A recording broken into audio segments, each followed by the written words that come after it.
This hour is brought to you by Jeremy Temple Law Office of Bloomington. Personal injury, criminal, business, whatever you need, Jeremy Temple Law Office will get you taken care of.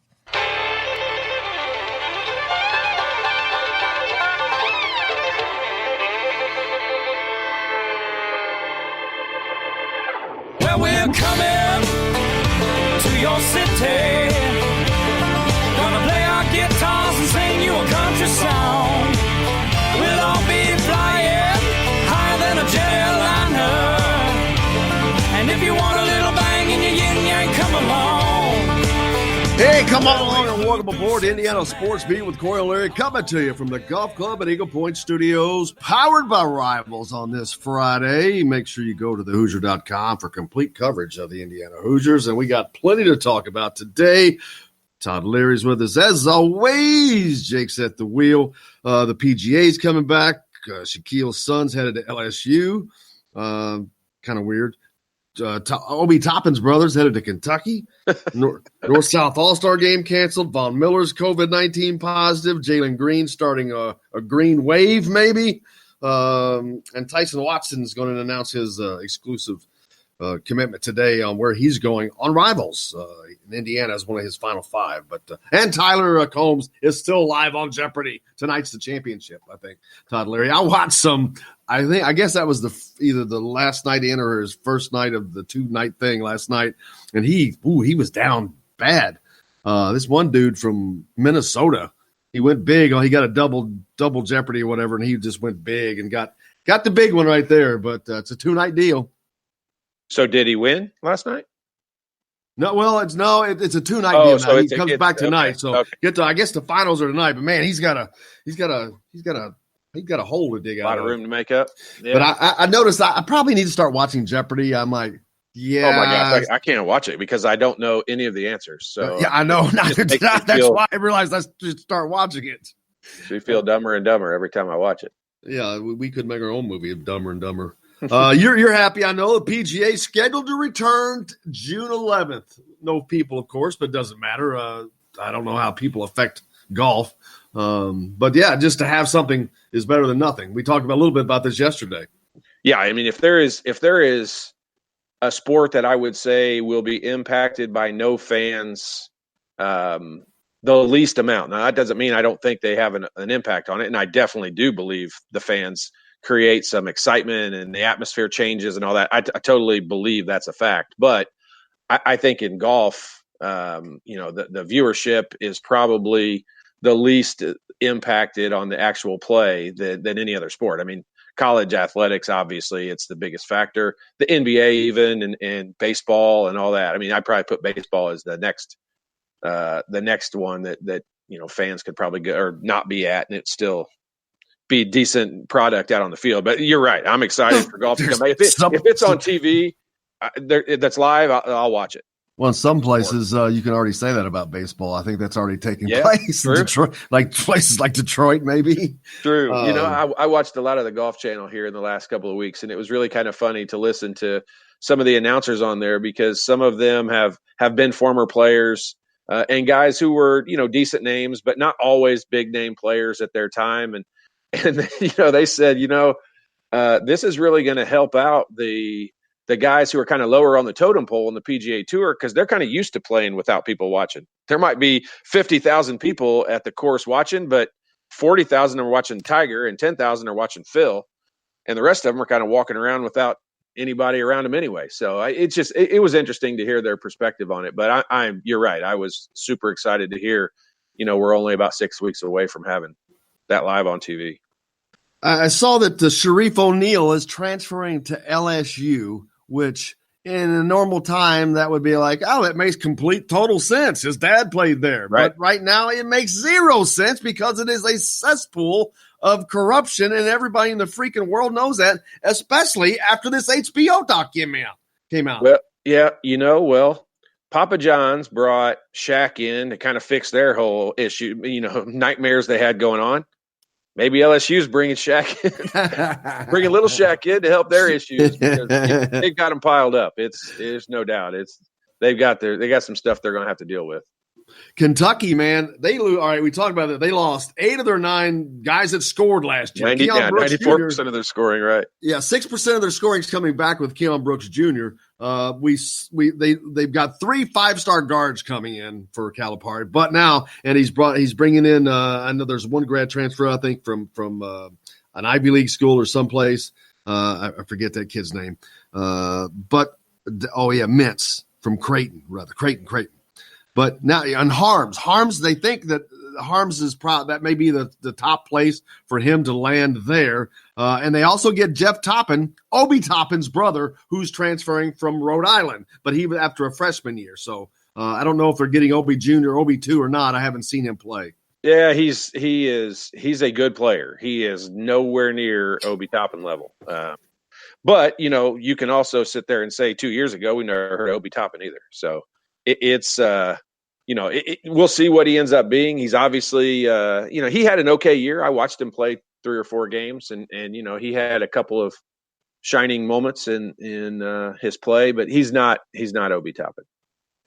Kentucky is going to be unique. They're going to, normally we know that they're bringing in 14, 15 5-star players year in, year out. Right. This year, I don't know if that's going to be the case. For one thing, we've got this deal we'll talk about later, but the Jalen Green situation, how that's really going to change the landscape, which we knew that was coming because the one and done is coming. This is just a way for them to circumvent that until it changes. Jim, I've already got this whole thing figured out. I've already got the whole thing planned out.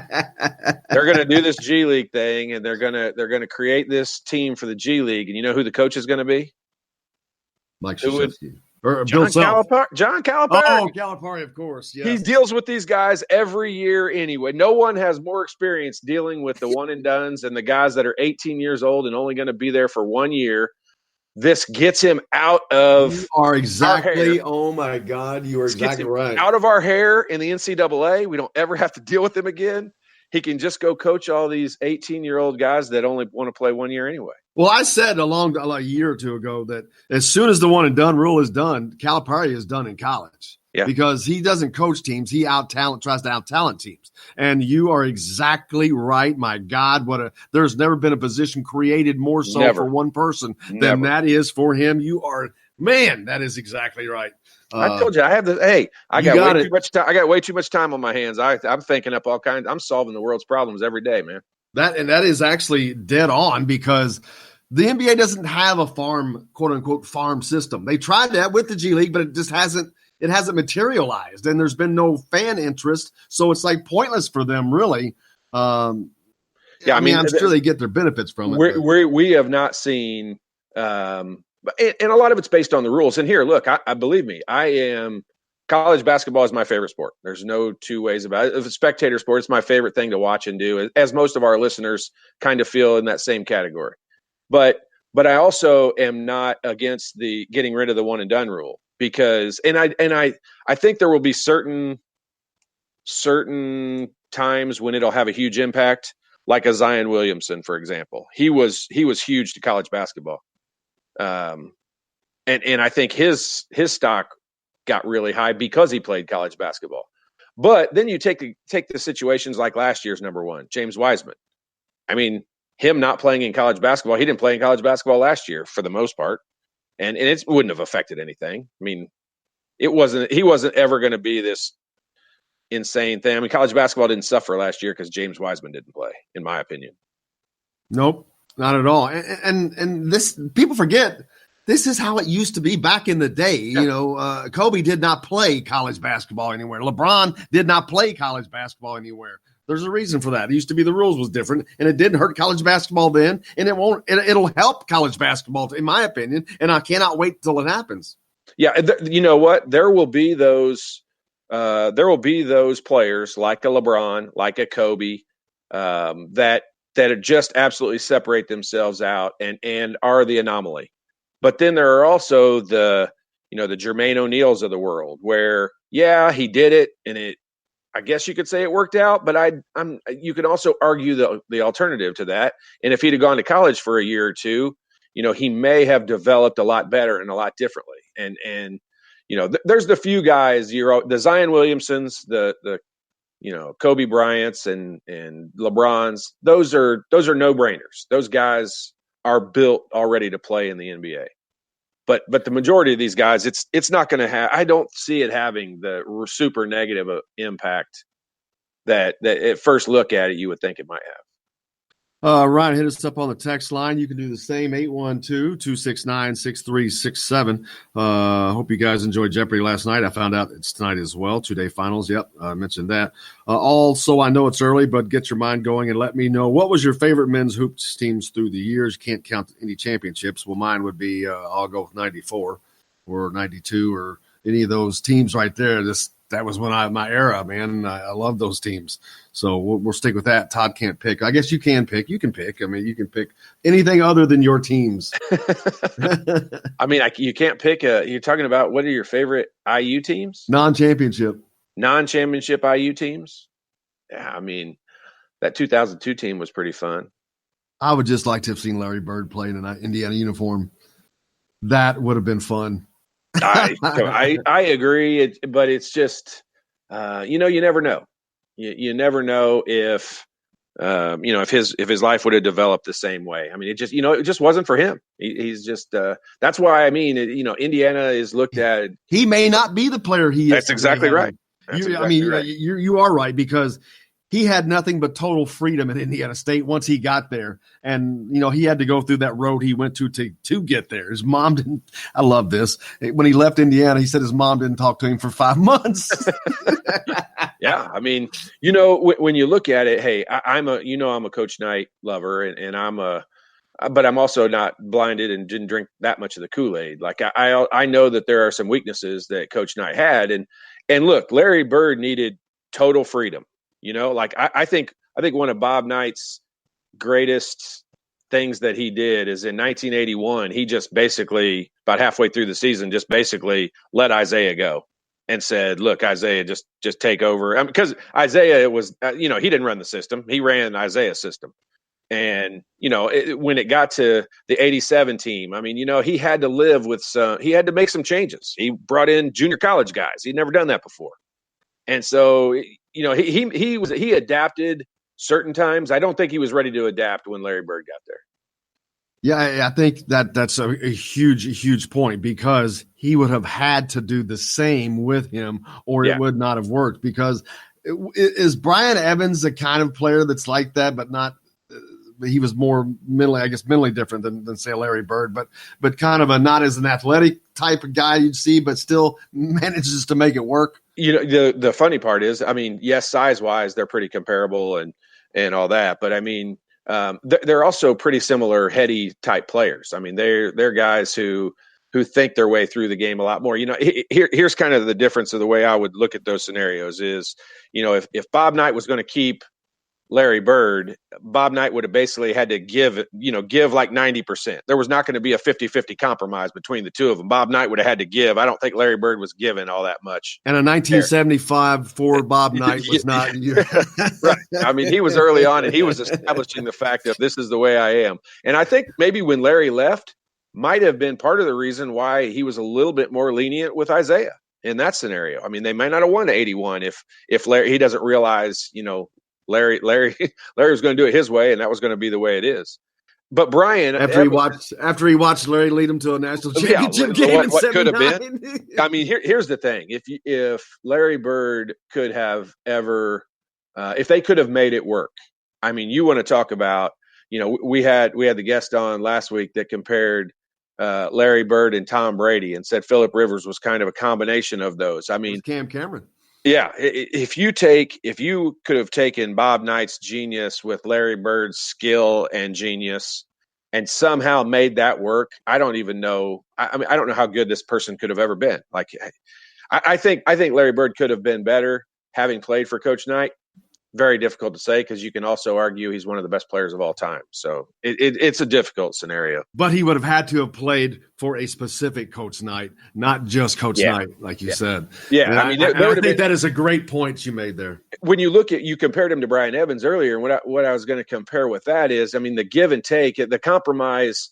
Coach Knight would have had to compromise way more for Larry Bird. On Brian's perspective, I think they kind of compromised. I think Brian probably compromised maybe 60%, and Coach Knight 40%. I mean, he allowed Brian later in his career to do some things I don't think he'd have been willing to let him do earlier on in Coach Knight's coaching career. We got plenty more to talk about. Brian Denny passed away. We'll talk about him when we come back. He played Bob Knight in A Season on the Brink, the movie. Plenty more to get to as well. Von Miller, COVID-19 positive. I didn't even know they made a movie out of Season on the Brink. You know what? I didn't either. I did, but I didn't. Once I saw the picture of him on there, then I kind of remembered it, but I can assure you I never saw it. Nick Nolte did it better, though. We got plenty more coming up from Indiana Sports Beat with Coyle Leary Golf Club at Eagle Point Studios, powered by Rivals. We're back with more right after this.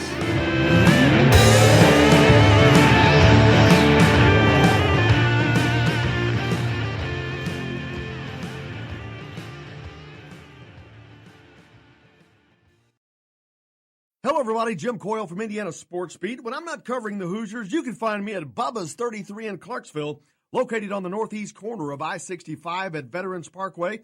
Bubba's 33 has hand-tossed pizzas, bold burgers, and ice-cold beer from a select list of local craft brewers. An incredible food selection, all made fresh daily. Whether you're meeting the team for that post-win meal in the family dining area or meeting friends for happy hour to watch the game on one of Bubba's 50 TVs. Bubba's 33 in Clarksville. Pizza, burgers, beer. We all want a winning smile for those championship photos, and that's exactly what you will get at Reynolds Family Dentistry in Sellersburg. Reynolds Family Dentistry has been serving the dental needs of Hoosier families for over 30 years. Let Doctors Roger and Jay Reynolds take care of your family. Just off of I-65 at 809 South Indiana Avenue in Sellersburg. Call 812-246-3368. That's Reynolds Family Dentistry, 812-246-3368. I'm Ryan Shaddy, and I'm a Hoosier. As a toddler, you could always find me running around in a cream and crimson onesie and a red IU hat reminiscent of those worn during the world-famous William Tell timeout, shouting, "Go Hoosiers!" Like many other alum, I chose to make Bloomington my home. As a civic and alumni leader, I have become very knowledgeable about our community and would love to share my insights with you as your realtor. Find me on Facebook or call or text me, Ryan Shaddy, with FC Tucker Bloomington Realtors at 765-623-9093.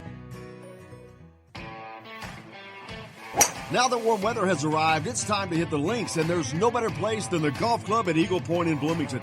Voted best golf course by the readers of the Bloomington Herald-Times, the Golf Club at Eagle Point is under new ownership, has new fairways and bunkers, and it's open to the public.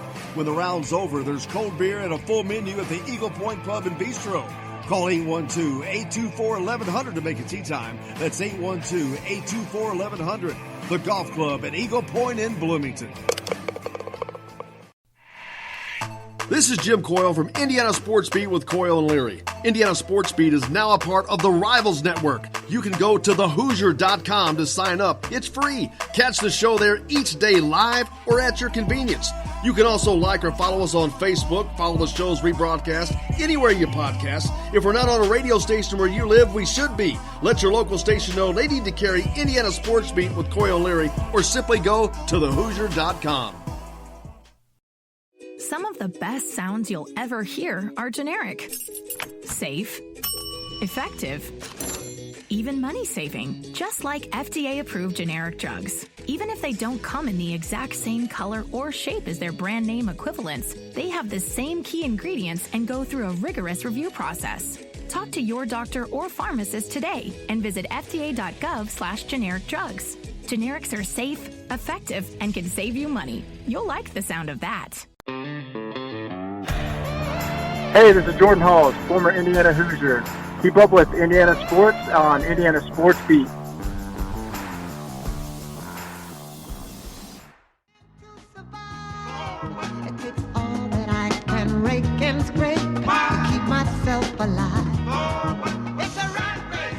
Welcome back to Indiana Sports Beat with Coyle Leary, coming to you from the Golf Club at Eagle Point Studios, of course, powered by Rivals here on this Friday. Todd Leary, it's it's been a weird week weather-wise out there, but you struggled through, played a little golf yesterday? Yep, I have. When it's just kind of on the borderline of being able to play, it kind of works out better for me because the course is not crowded and I can just go out and. I played number 8 and 9. Maybe I shouldn't say that out loud. I played number 8 and 9 yesterday, probably 30 times. Just going in a little loop back and forth. Oh man, we mentioned earlier PGA returns on June 11th, so we'll have something to watch. Von Miller tested positive for COVID-19. I saw them say, who was it 2 days ago, that was the first NFL player to come out publicly and say they've tested positive. I mean, that's virtually impossible. How could that be the case? Maybe was there? Yeah, I mean, there just has to be a lot more of those guys. I mean, there's just too many athletes that have already tested positive for it. And you know what? From the health, as much as I've read about it, which is not enough, I'm sure, to make this statement, but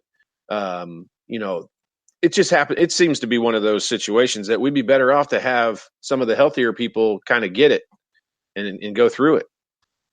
Yeah, I try not to talk about it because every time I try not to watch the news because you don't know. There's so much misinformation out there, and so I'm just trying to pay attention. And I'm just staying healthy. I mean, I'm just staying away from people. So it's not been all that bad. We talked about Jalen Green earlier. Isaiah Todd, those guys are headed to the G League, big monster deals.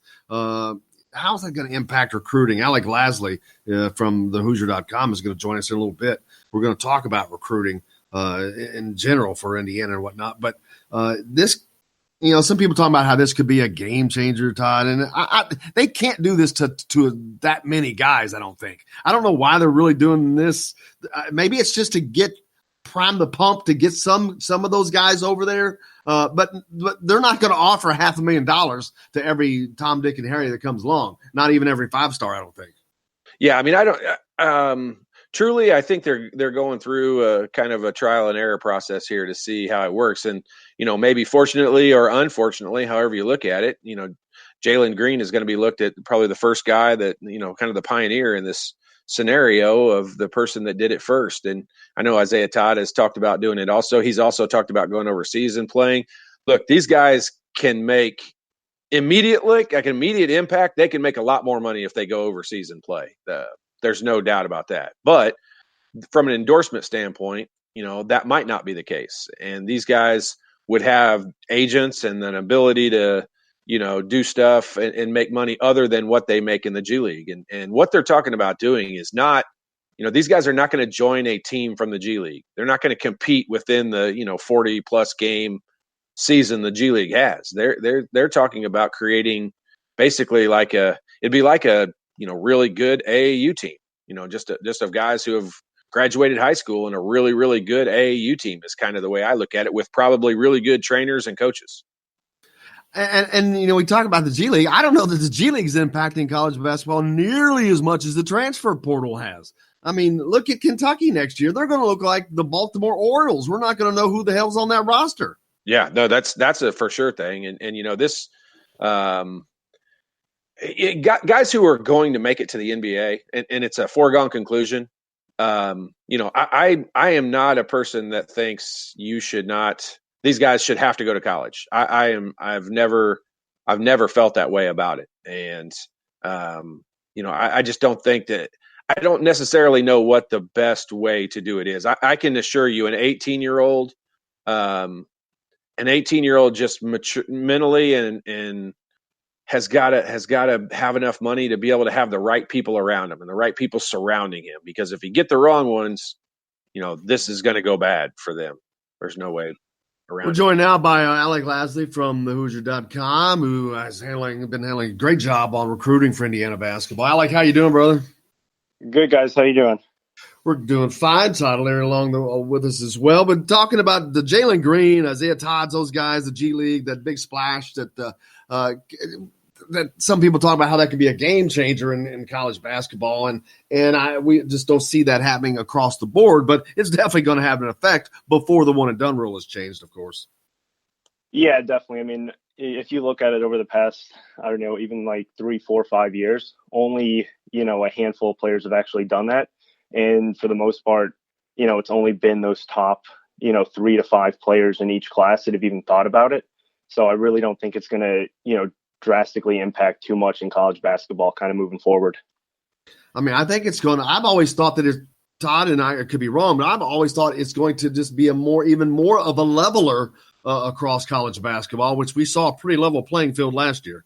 Yeah, I mean, my feeling on it is that we're not really going to know what we missed out on. And when I say that, like I said earlier, if you had taken what was the guy from Memphis that went last year? James Wiseman. Wiseman. Yeah. If you'd taken Wiseman, you take him out of the scenario. Obviously, he didn't affect how great college basketball was at all last year. We're not. I don't really feel like we're going to miss out on anything with a guy like that. But then you go 2 years ago and you look at Zion Williamson. Yeah, we definitely college basketball was better because Zion Williamson was in it, and every game he played in. I mean, look at Duke's games when he was hurt during that time when he wasn't playing for Duke. I mean, the ratings on their games went down dramatically, and so I don't think we'll know what kind of players we miss out on like that. But those are almost generational type players, and if there's more than one, there's maybe 2 or 3 in a generation. There's the Kobe and LeBrons. If you look past that, I mean, there's not that many guys. If Jason Tatum didn't go to college basketball, it wasn't going to affect college basketball that much, in my opinion, when it comes to guys like that. There's a few guys it would have made a huge difference. But overall, I think after this kind of settles in and everyone relaxes over losing a couple of players they would have loved to have seen in college, I think everyone will adjust to it and it'll be fun. And especially the Big Ten, I think, is not going to see much of an effect because the Big Ten has not been a conference that has teams that really plays in that. So the Big Ten could possibly only get a little bit better, but they're already pretty good right now. And so maybe they're ahead of the curve for these other teams that have been relying on that style of play. Yeah, I mean, I think from a recruiting standpoint, I don't know, Alec would probably speak on this a little bit more than I can, but from a recruiting standpoint, I don't see the Big Ten having, I don't see it having that big of an impact on most of the teams in the Big Ten. Alec? Yeah, no, I agree with that. I think you're going to see it most from, the Dukes and the Kentuckys and even a little bit out west with Arizona. Those seem to get kind of those guys that, you mean the schools that pay the most? You mean the schools that pay the most? Yeah, before they even go to college, you pretty much know that they're basically checked out when second semester kind of comes about. So I think you're only going to be looking at it from a couple programs and see it more on the recruiting aspect than anything else. Speaking of recruiting, Indiana, of course, we know the class they have coming in. Well, 90% of that class coming in: Galloway, Leo, Geronimo, potentially Lander. He's trying to reclassify, if not this year, next year, probably. But then, then I start thinking of someone like him. What if he doesn't get reclassified and he had to go another year? Is he somebody that may be looking at this potential route to go if this is a year later? But I don't really think so. I think if you were to go and stay in high school an extra year, I think maybe moving into to more of a prep school, in somewhere where you can get a little bit more exposure and just continue to play with those top 4 and 5 star type players would kind of be the move that he would make. But I really don't see him going either overseas or the G League route. He just needs to get a lot stronger. And basically, staying that extra year in high school or in a college atmosphere would benefit him a lot more in the long run than making that jump. And they've got a great core of guys that are coming in off that Indiana elite program, a lot of them. And, of course, one that they're looking at, Trey Kaufman, also a member of that program. So you've got a number of guys from there that are recruiting him, trying to get him into Indiana. But it's not going to be probably as easy as people think. Yeah, I mean, right now, I would say that with the quarantine, it actually has helped Indiana a little bit more than maybe some of those other schools. I actually spoke to him the other day, and he was saying that, schools like Carolina, Kentucky, even Virginia have started to reach out to him a little bit more. But without him being able to actually go and visit those schools and those programs, that relationship that he has with any of those in-state schools and even Louisville and Xavier just helped a lot more. But definitely that relationship with Indiana is helped. Todd, I know, none of us can speak to what his mind is, what he's thinking in his mind, but, we look back at, Kentucky lost 8 out of 9 guys, so they got a lot of holes to fill. They got 3 guys coming in and 2 other guys, so there's 5 of those, but they still have 3 open spots. That has to be very attractive to a guy who's looking for minutes his first year. Yeah, I mean, Kentucky's just, they're different than every other school. Duke's probably, the one that's closest to them when it comes to, having new recruits every year and all McDonald's All-American 5-star guys coming in. And but when you look at it, I don't necessarily see that as a big factor. I'll just say historically, when guys are making these decisions, Indiana has a decent advantage from the standpoint of it's close to home. It would be the smallest impact on him from a homesick standpoint. And then you look at the roster spots that are going to be open. I mean, I don't think the timing could be any better for Indiana University and Trey Kaufman to match each other up, because even if Trace Jackson Davis stays for a third year, those two guys playing together would be a pretty darn good inside game to have. And he can be that wing player. Trace Jackson Davis is a 4 right now. I mean, he's a 4-man. And I said it yesterday, anybody who describes themselves, and I've seen Trey Kaufman quotes where he classifies himself as a 3-4. Anybody that says that wants to be a 3. Like, the lower number is what they always want to be. And so in the 3-guard position with Justin Smith for sure being gone from Indiana after next season, that spot opens right up for Trey Kaufman to come in, and the minutes will be there. There won't be anybody. I mean, Justin Smith's playing 30 minutes this year. There's no two ways about that. And so that's 30 minutes that's going to be open for that freshman season of Trey Kaufman. And I just think that puzzle piece fits perfectly for IU. Yeah, and with the guys he's been playing with, it would seem like that gives him another advantage because the comfortability. I mean, as a player, when you play with guys, you're comfortable. You know where he's going to be, and he knows where you're going to be. And think about it from this perspective. Like, I think there's a little bit of pressure for Archie Miller to play Anthony Leal and Trey Galloway and have them make a fairly decent impact on the team this season coming up. Because those are the guys that he's looking at playing, that Trey Kaufman's looking at playing with 2 years from now when he comes to Indiana. And so, we've already heard him kind of talk about wanting to play a faster paced system. And, IU needs to get those guys out on the floor to play that faster paced system. And I think that's going to happen. I don't mean to say like Archie needs to change anything. I think that's what Archie is planning on doing and wants to do. I just do think that those guys, if you had the benefit of the doubt next year, I think those freshman guys coming in are going to get the benefit of the doubt on playing time, because from a recruiting standpoint, it's going to help out. Alex, that 2021 class we've talked can be a juggernaut. It is a juggernaut in the state of Indiana. The amount of talent is incredible. Of course, Christian Lander, one that is actually officially in that class, may reclassify to 2020. We'll see how that works out. But still yet a ton of other guys that Indiana's looking at, and, of course, a lot of other people. But that class can offer a few more possibilities for the Hoosiers. Blake Wesley from up north is one, a great shooter from South Bend. Yeah, I mean, one thing with Blake, he's probably one of those guys, and I hate to say underrated, because he's definitely up there with the top few in that class and obviously in the country.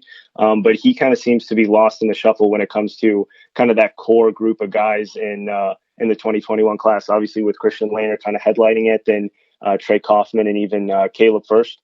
Those three seem to kind of have all the attention, at least going into this year. But Wesley's definitely one of those guys that wherever he's going to end up, and I think right now Notre Dame and Purdue kind of have the two best shots with him. But wherever he eventually lands is going to get one of the most underrated guards in the country almost. One of the knocks on Archie has been his inability to land kids outside of the state of Indiana. I mean, he's done a marvelous job, obviously, landing 3 consecutive Mr. Basketballs for Indiana. But outside of that, they've not had a lot of success getting those elite talent players here. One of those right now is the Miller kid, a potential for that 2021 class.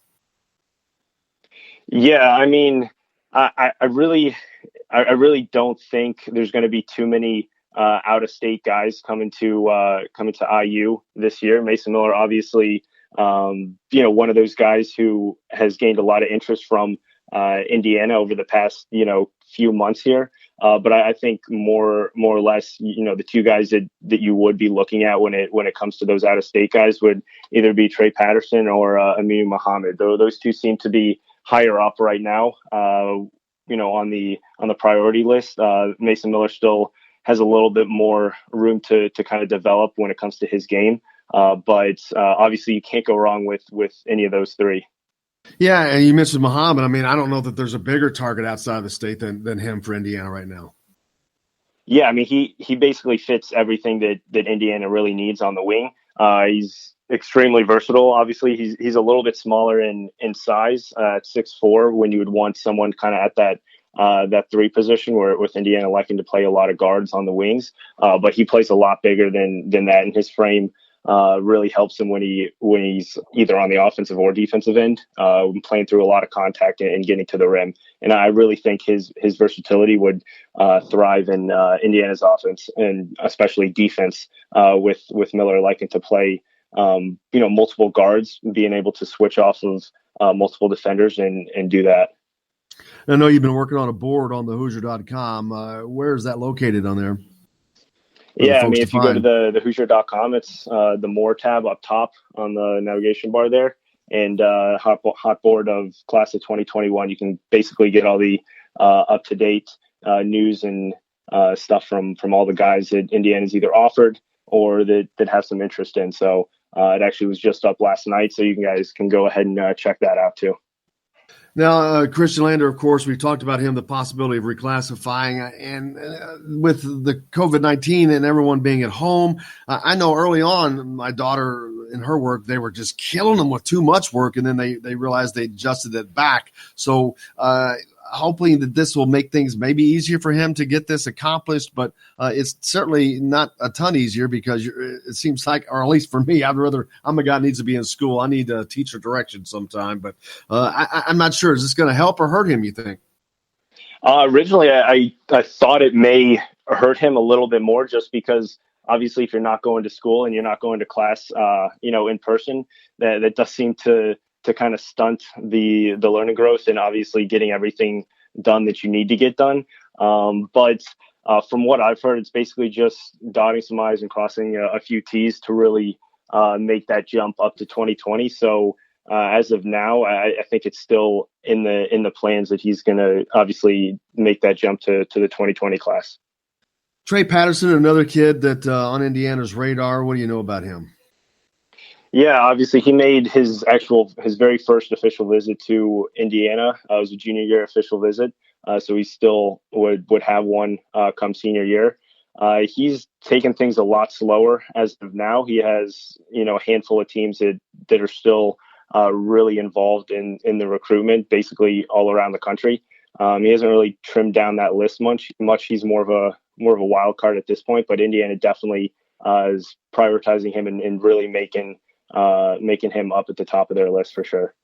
And then, of course, Jordan Longino. Todd watched him. He really likes his shooting, Todd. You mentioned and watching some of his videos. Yeah, he's a guy that, one, has a lot of confidence. I mean, he'll take any shot, which I love. But, I mean, he also – he's a guy that, he can make it in different varieties. I love the way – I watched him in some actual games, not just highlight videos, and he finds that crease and that little opening that, only really good offensive players and guys who have a knack for scoring, it just kind of comes natural to him. And you could tell, he has a knack for getting into that open spot, and he can make shots from super deep. And I think he's going to be a really, really good prospect. And he's a guy that I think could fit in really, really well at Indiana. Yeah, definitely. If you one thing you look at is his size too. He's big, long, and lanky, and has a very good build already for a 2021 guard. Yeah, exactly what I was thinking. Yep. I love those type players. To me, yep, they're the two of the most valuable on the floor. The 2 and the 3, your 2 and your 3. I love those players. Those guys to me can just really take your team a long way. Yeah, and you've seen obviously Coach Miller address that and go really guard heavy and wing heavy in the last 2 classes here, because he does realize that you need multiple wings, but multiple guys who can do a couple different things on the floor, and that's what he's tried to load up on. And we'll see obviously this year with a loaded backcourt if that pays off.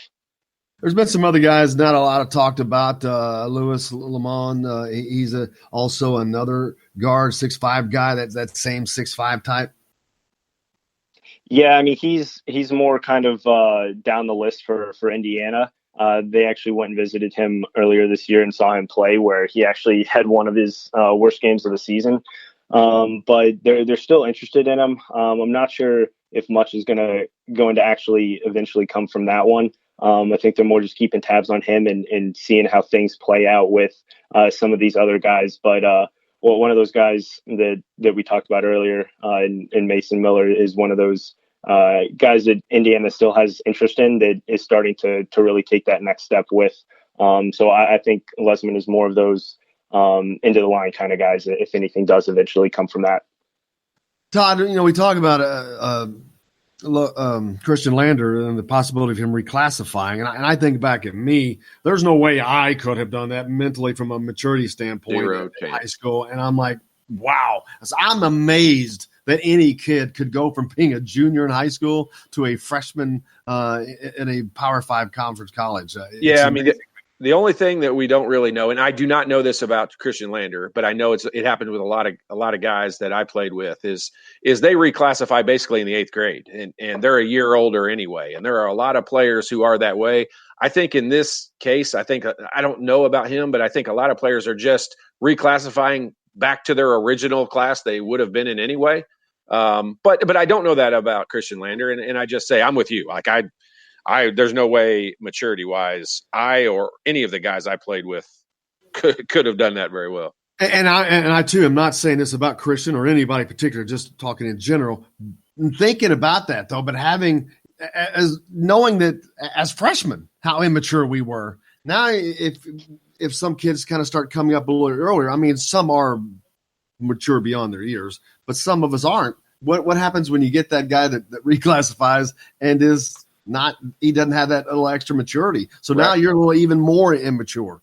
For sure. Yeah. I mean, it puts money in your pocket earlier and all the things that you see that are positives. The one thing it doesn't do is it doesn't give you that life experience and that extra. Being a senior in high school it's kind of a cool year. I mean, you're a big man on campus all of a sudden in high school. And it's from a mentally mature standpoint, it kind of helps you out a little bit and grow. And, I think that there's a lot of positives that come from that these guys will miss out on, but there's no way I would ever tell them to pass up that opportunity if they have the opportunity and are good enough to do it. There's no way I would tell them not to. We got some more recruiting to talk about. I think we got to take a break and then hit that. Alec, You can stick around for one more break. And we'll be back to Indiana Sports Beat with Corey Leary coming to you from the Golf Club at Eagle Point Studios, powered by Rivals, right after this.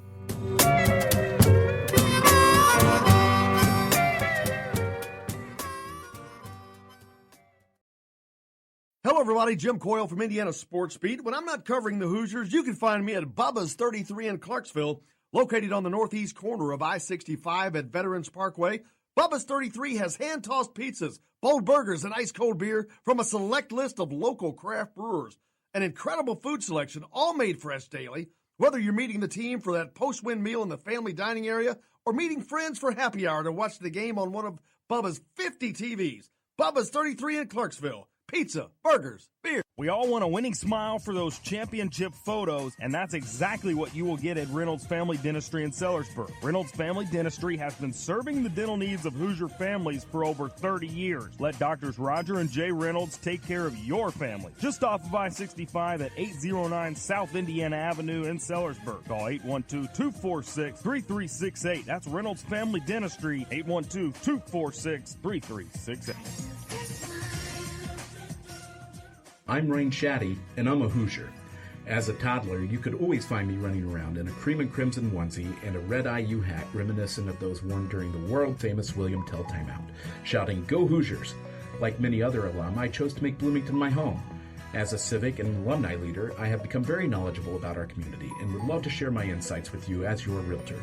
Find me on Facebook or call or text me, Ryan Shaddy, with FC Tucker Bloomington Realtors at 765-623-9093.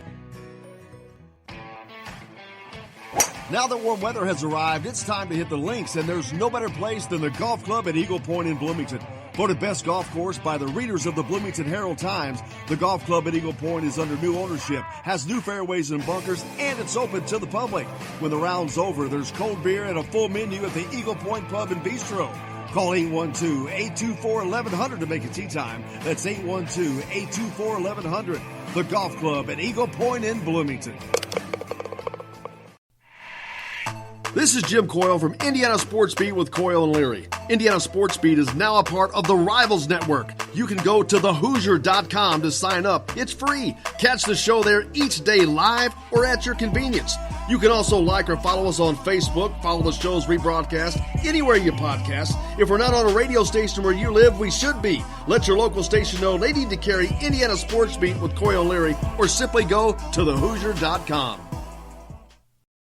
Some of the best sounds you'll ever hear are generic, safe, effective, even money-saving, just like FDA-approved generic drugs. Even if they don't come in the exact same color or shape as their brand name equivalents, they have the same key ingredients and go through a rigorous review process. Talk to your doctor or pharmacist today and visit fda.gov/generic drugs. Generics are safe, effective, and can save you money. You'll like the sound of that. You're on the line with Jamal Meeks, former Indiana Hoosier, number 23, 1992. And I'm on the beat with Jim Coyle.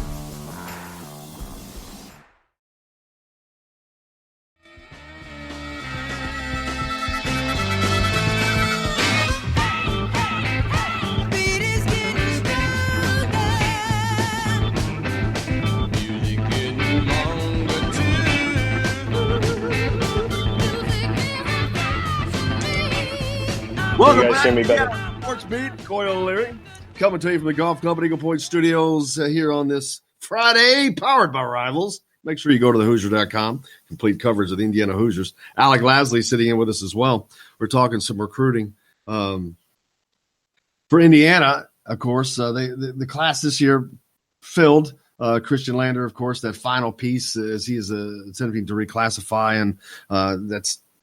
Look, we keep talking about this all the time, and I'll say, like, it would not be that difficult to finish that final year of work, like, especially with online stuff that they have now. Christian Lander will have no problem reclassifying and getting that work done. I don't think.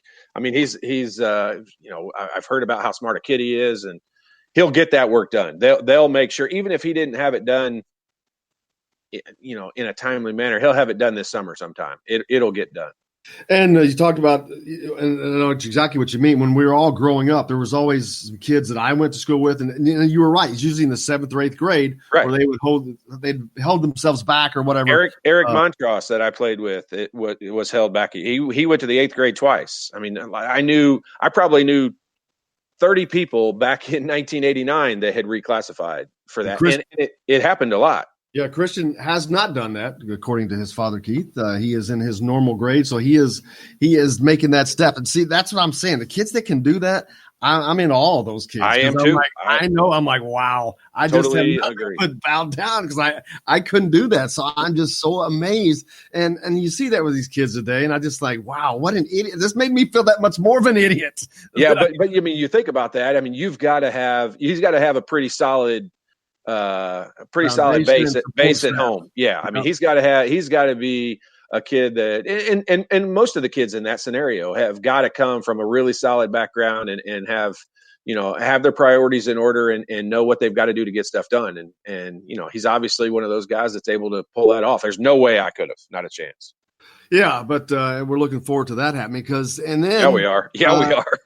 I mean, you're thinking about all those guys coming in, and at the same time that have played together. Talk about having played with guys when you move from an AAU situation to where you're at that comfortability into that Division I college level. Well, I mean, these guys have they're far more advanced along than we were back then. I mean, we played AAU, but we played 12 to 15 games a summer. These guys are playing 9 games a weekend, and it's a lot different. They're playing against a lot better competition. They're traveling all over the country. They're playing in big time, sporting event venues, and it's a lot different. I'll say, I don't want to say it's easier because that makes it sound like it's easy to do. I'll just say they get more experience and opportunity to do that now. And it's a big difference. You hear all the time, experience, helps you learn and grow, and these guys get that ability to do that. And he's Christian Lander, let's not kid ourselves. These guys that are playing or coming into IU with Leal and Galloway and those guys, they are already talking about playing with Christian Lander. They've been doing it. So he's been playing up, even though school-wise he's probably been playing up since he was in the 5th grade, for that matter. Well, all those guys that are at his level, that's every time, because those are the guys that we're always talking about, because every time we go watch a game, those are the guys that stand out, and they stand out for a reason. Yeah, I mean, in his ranking, he's right there with Romeo Langford from the standpoint of where he's ranked in his class. I mean, Romeo was in the top 5. I mean, I think I saw he's anywhere from 10 to 12 in his class. I mean, when you talk about even like a Trace Jackson Davis, Trace Jackson Davis was ranked like 30th in the class, and we know what we think of him. So we're talking about an elite level player here, and this 2021 class for Indiana, 2020 class for Indiana is probably going to be ranked right up there with one of the best Indiana's ever had. Alec, you talk to a lot of these guys. How important is it to them that they have played together, that they have that familiarity of playing prior to coming to school? Yeah, I mean, it even goes, farther than just playing on the court. Obviously, these guys literally become family when they're either in the dorms 24/7, who each person is, and kind of everyone really already having that solid relationship before they even come to campus just helps them take that next step when they do eventually, get on the court and start playing together even more. Yeah, and I think that's something that Indiana has been missing, Todd. We've seen these teams and the talk and the regime change and all that stuff, and that stuff is all almost behind them now. Where that none of that is going to be as they move forward after one more year at least. But they're really getting a lot closer to that right now. I don't think that people give that near enough. I know that they always will talk about it and say, hey, Archie Miller's now recruiting and getting his kind of guys in there. And that's no knock on anybody, on Devontae Greens or Justin Smiths of the world or any of that. It just is those guys.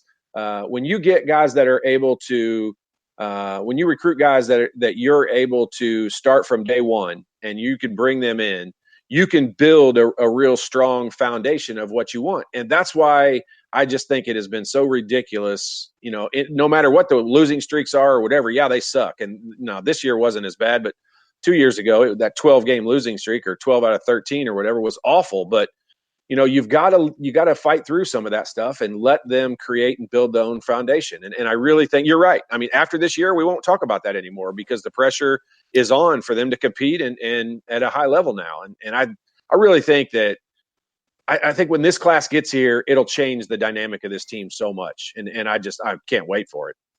And I know you can't talk about the could have been, would have been, should have been, but you just mentioned that losing streak a couple of years ago. To me, and a lot of people, I see them still talking about it today. That is what lost Keon Brooks Jr. coming to Indiana in most people's minds. It wasn't Ed Schilling or anybody else. It was that. And can you imagine if they had gotten him too and have all these guys coming in? I mean, wow, you would have an influx of Indiana players, maybe the likes we've never seen.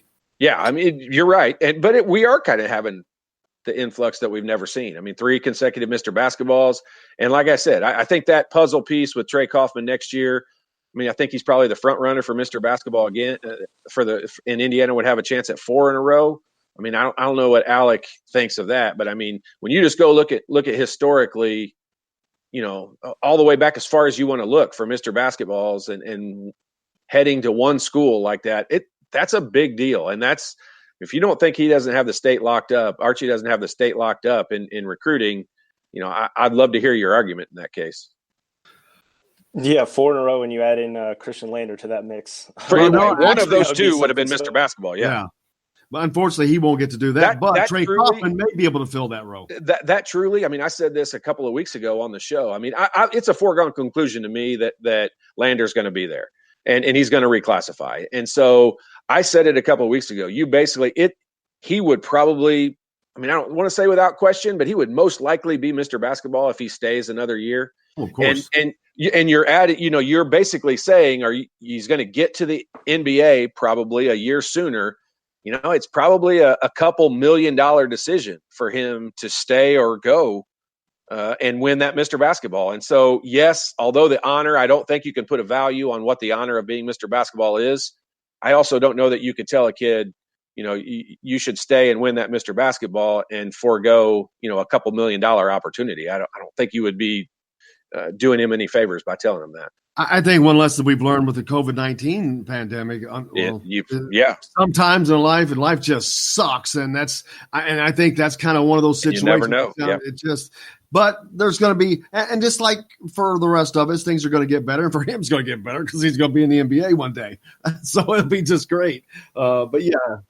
We got to take a quick break. We got a little more coming up. We talked some more recruiting, more basketball when we come back. Alec Lasley from TheHoosier.com is with us. Todd Leary, of course, as always. We're back to the Golf Club at Eagle Point Studios, powered by Rivals, right after this.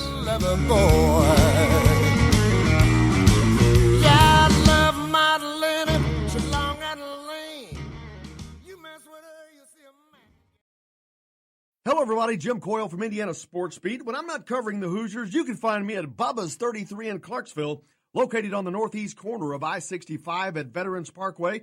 Bubba's 33 has hand-tossed pizzas, bold burgers, and ice-cold beer from a select list of local craft brewers.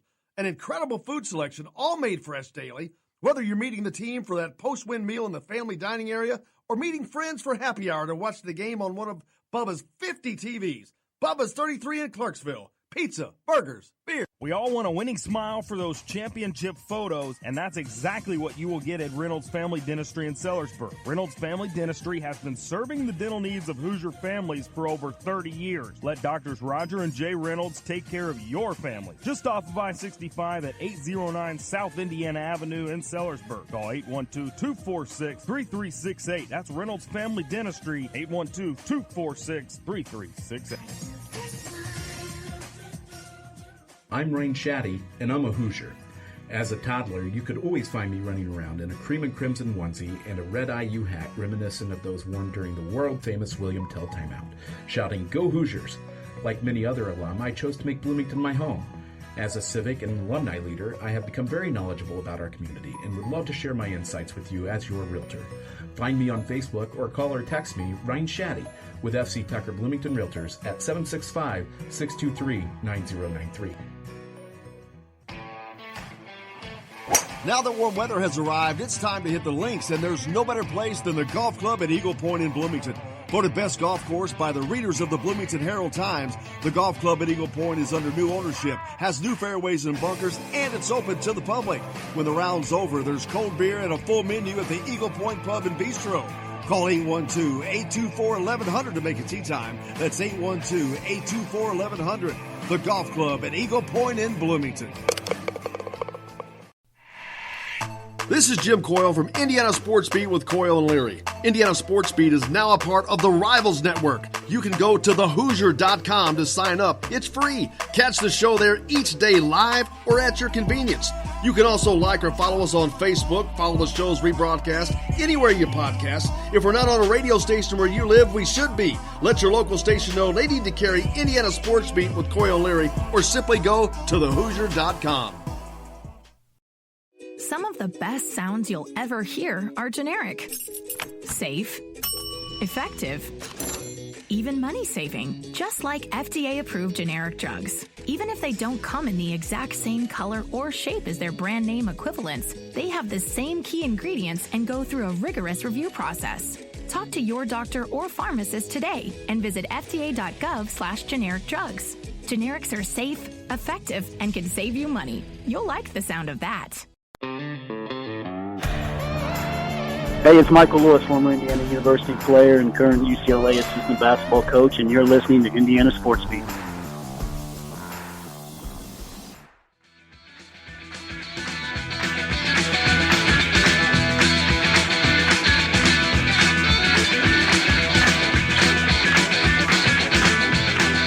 Welcome back to Indiana Sports Beat with Coyle Leary, coming to you from the Golf Club at Eagle Point Studios here on this Friday, powered by Rivals. Can't hardly tell it's Friday. I'm glad I'm telling you, or telling myself. At least I'll know for a while what day it is. Alec Lasley with us from TheHoosier.com. We're talking some recruiting, and Alec, you mentioned we talked about Blake Wesley earlier from South Bend.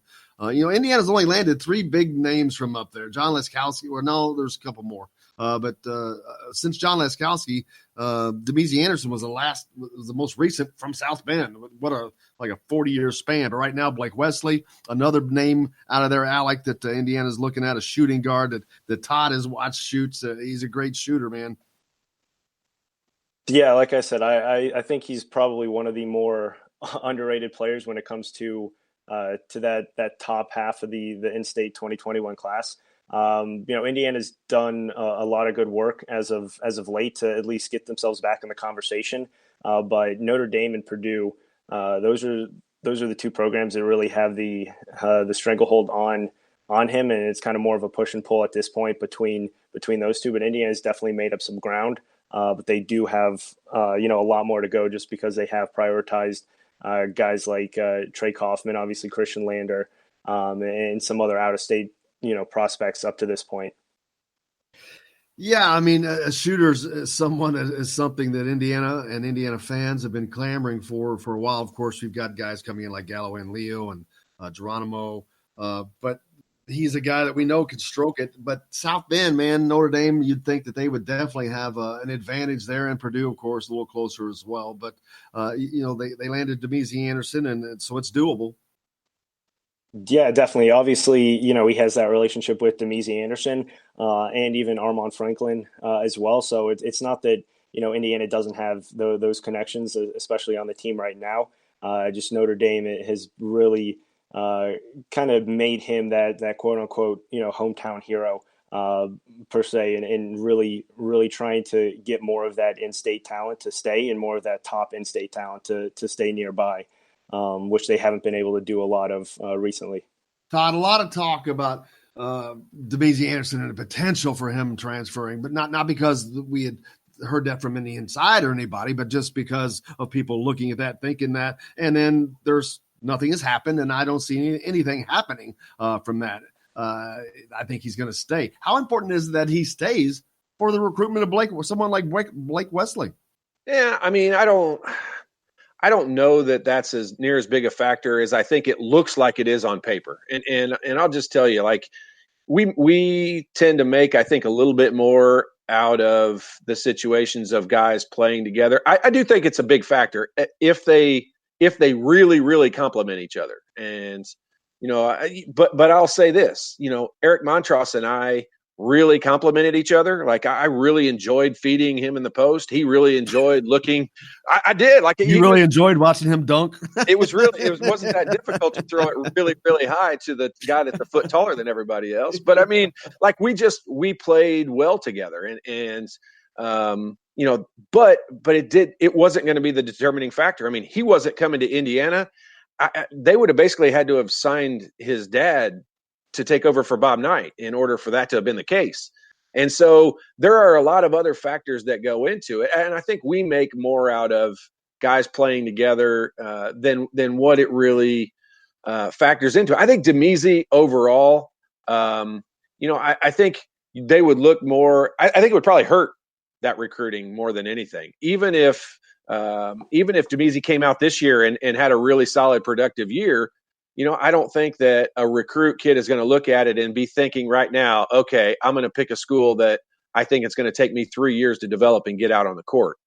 I don't see Demezy as being a positive from that perspective. But also, I want to say, I don't think Blake is going to look at this and compare himself to Demezy Anderson. I mean, I think every recruit feels like they're going to have an immediate impact. And every recruit feels like they are going to be different than somebody else and going to be able to work their way onto the court. Every single kid does. I mean, you and I, think about it right now. Anthony Leal and Trey Galloway coming in next year, you're coming into a program that already has a starting point guard that started for 2 years, basically. You're going to have Al Durham, who's going to be a senior guard who starts, almost every game. And these guys coming in, I can tell you, already are planning on playing, and they're all kind of play the same position. So they pick these schools because they want to go there and be a part of the overall program and the development and the turnaround and all that stuff. They're not looking at it like, I'm a 3-year project down the road. Every recruit thinks he's going to make an impact. I promise you. Alec, who's some names that maybe we haven't heard that are kind of under the radar that not necessarily are a priority, but they're not necessarily not going to happen either? Yeah, I mean, obviously we talked about Lesmond a little bit earlier. Brooks Barnheiser, another guy who IU actually went and watched as well earlier this year. Then a guy like Gabe Wizitzer. Those are kind of three guys that really at this point are just kind of slowly kind of staying in contact with IU, but not really guys who have kind of that top priority, next to their name. But if one of these other top guys kind of falls through, that something may pick up a little bit more. Well, looking forward to it, Alec, and I appreciate you joining us. Hey, let me ask Alec a question. Alec, have you seen Luke Brown play at all? I have a little bit, yeah. What are your thoughts on him? I know everyone's pretty torn. People are in one corner, and I've never seen anything like it. Have you? This conversation. I am so glad you brought this up, Todd, because I've never seen anything like this conversation on a player. Have you? It's pretty rare. I mean, the kid is so talented, and has such a knack for scoring the basketball. I'm just surprised. Like I want to hear other people's opinion. I don't want to. And I did let Alec finish. As a matter of fact, Alec. What are your thoughts on him? I mean, he can definitely score the ball, and I think that's what has gotten so many people so interested in him over the past year, I would say.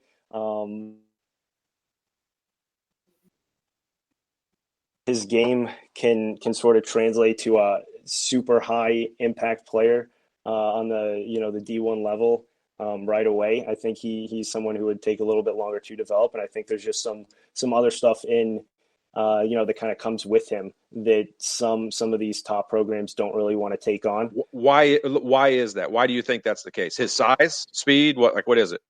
Kind of a little bit of the combination of the size and the speed. Obviously, there's no question he can score, and scoring usually can translate to the next level. But I think there's just some things even more so that kind of come with him off the floor that I've heard some people talk about that they really don't want to take on when it comes to even that he can score the ball that much. How big is he? I haven't seen him play in person, so I can't really say. Yeah, I just wonder. I thought I saw where he was listed at 6'1", and I didn't know if that means he's 5'10", or if I mean I was 6'3", sometimes even 6'4" in high school, and I'm still only 6'2". So I know how those can get skewed, and I just wondered if he was like a big 6'1" or if he was like a 5'11", 6'1". Yeah, I mean he doesn't come across as that kind of big physical 6'1" guard that you sometimes see. So if I were to guess, and obviously, like I said, I've never seen him play in person, it would be more kind of on that smaller size. Here's what's going to drive me crazy. Here's what's going to, and I don't know, it's such a fine line in how you do this, but if he ends up going to Butler and averaging 20 a game, it's gonna irritate me. And I would only be saying that from a positive perspective from him. But I mean, at some point in time, I would love for here'd be an interesting scenario. If you were Luke Brown, would you take a walk-on opportunity to go to Indiana or a scholarship to go to Indiana State? What would you do? Jim, what would you do? I guarantee he'd be. I think me personally, I'm stupid. I would go to Indiana. I would forego the free scholarship because I'm stupid. But Alec, what would you do? I would probably take the scholarship, and then after a year with the new transfer rule, there you go. There you go. He's thinking ahead. He's got the new rule stuck in his head. See, now he's got an advantage. I'm not used to those rules being in place. That's and I'm with you. I hadn't looked at it that way either. But I mean, it's just it's such a fine line. I mean that. The me's of the world, and he's a better shooter than I was. I'm not trying to. So you've seen him play. I've never seen him I haven't seen him in person since he was in the 6th grade.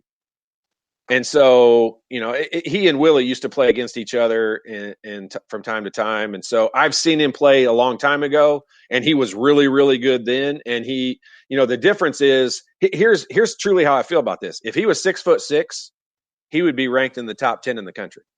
Well, you'd have to be with what he can do. And so I'm so tired of just because someone's 6'1", because this was me growing up, that player can't translate to college basketball today. And then we're going to watch teams next year shoot 31% from. How about our friend Jordan Hulls? Perfect example. Great. He's a better example than me because he's a little bit shorter than me, and 2, he's a better shooter than me. So you look at that scenario and you're like, why don't we recruit the Jordan Hulls of the world? Why don't we recruit the Archie Millers of the world? Why don't we recruit those guys? And I don't just mean Indiana. I mean, they don't get recruited in general. Well, I guess the good thing is he's going to be a junior? No, he's going to be a senior next year. Oh, he's going to be a senior? Yep. Okay, wow, he jumped up a year there. Well, but does he have any – what's his biggest offer? Do you know, Alec? I'm sure I could follow recruit a lot. I believe he has some decent D1 offers out there, though. Yeah, I don't think he has one from Purdue, does he? No, if he had one from Purdue, he'd have taken it already.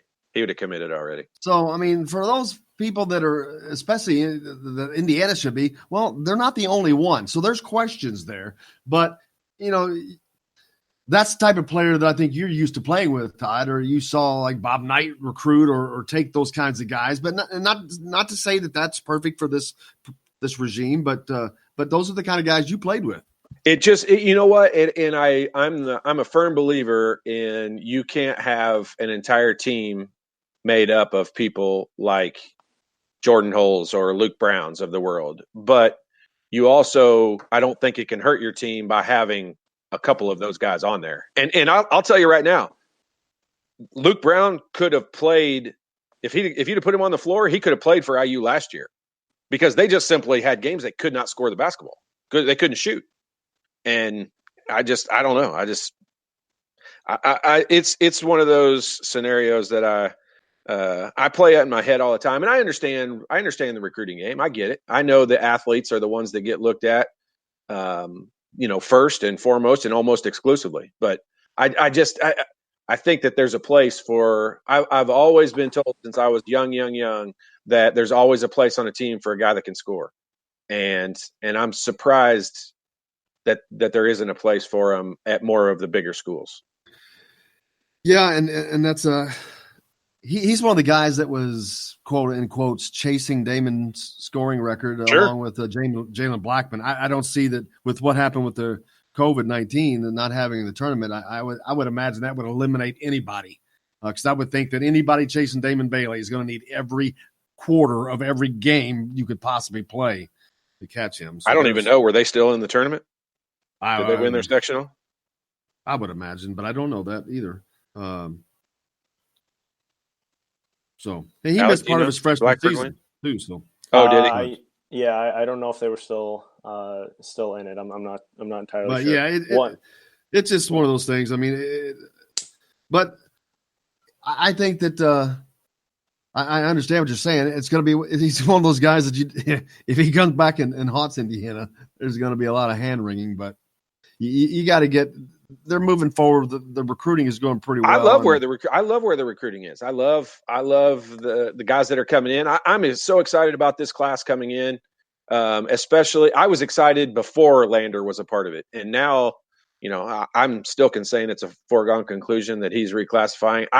I'm so excited about watching these guys, and what they're able to come in and add to this team. I think the competition alone will make the practice competition will make Armand Franklin better. It'll make Finney better. It'll make Al Durham better. I mean, I'm super excited about seeing what these guys are able to do. It's going to be fun, and Alec's going to be staying on top of it, man. I'm sure he'll be talking to all those guys that we've talked about as he reaches out, doing a great job at TheHoosier.com. Alec, thank you very much. Make sure you give him a follow, as a matter of fact, on Twitter. What's your Twitter handle? Yeah, AL, and then my last name, LASLEY. There you go. Follow him on Twitter, and you can find him at TheHoosier.com as well. Alec, thank you for joining us, brother. We appreciate you. Thanks, guys. Thanks, buddy. Well, man, it's been a great week. We had a great week of guests. Unfortunately, we had one bail on us today, but that's okay. We had plenty to talk about. My gosh, I mean, unbelievably. I mean, it's been rare that we've had something that engages an entire conversation, and the Jalen Green G League thing. Yeah, that G League thing. I could talk about that for 6 hours. And that's going to continue, and that's actually something that's going to continue to evolve because who else is going to go? Yeah. They're not done yet. He's not going to be the only guy that they make that offer to. Now, they're not going to make that to everybody. That's every Tom, Dick, and Harry, like we said. But there's going to be other guys that get that offer. Yeah, I mean, this is why that's the case, is because those guys are not going to a particular G League team. And the way I understand it, they're creating a team. They're basically paying these guys to go and train, as opposed to having to leave the country and go overseas and play somewhere over there. And so it's my understanding, at least, that the majority of the guys they offer they're only going to offer like $100,000 or $125,000. I think what we're looking at is Jalen Green was the, kind of the Zion Williamson of the group. They offered him $500,000. They're not going to offer everybody $500,000. If you build it, they will come, kind of a thing. Yeah, I don't think it's necessarily a terrible idea. Now, I also don't know. I mean, the NCAA is going to have to step their game up and figure out a way to combat this, because otherwise, I could see 10 years from now it be, this G League thing ended up being a lot bigger deal than it is right now. Well, I had a few texts into the show I didn't get to earlier. Ryan from Michigan has said, I'm 100% with you, Todd. Brown is a kid who will light it up somewhere. So there you go. Hit that one. And see, Alan from Bird's Eye. Morning, guys. Kaufman will wear candy stripes like Todd and Smith. Let's hope so. For him. So there you go. And thank you, guys. And Tim asked earlier, where does Todd play golf? He plays at the Golf Point at Eagle Point, or Golf Club at Eagle Point, of course. I support our sponsor. But looking forward to a great weekend. Hopefully get out and play some golf tomorrow, man, to do something. I stepped outside yesterday just to take a breath of air from outside of these walls. I'm not kidding. It gets to be it's like going crazy. Oh, it is. Believe me, it is crazy. Well, I hope everybody has a great weekend and had a great week. And we'll stay on top of it. Keep tuning in and make sure you get to TheHoosier.com and check out all the content there, providing people like Alec Lasley, keeping you up to date on the recruiting, Taylor Lehman on football side of things as well. But for Jake and Todd, I'm Jim Coyle. Until Monday, I will see you on the radio.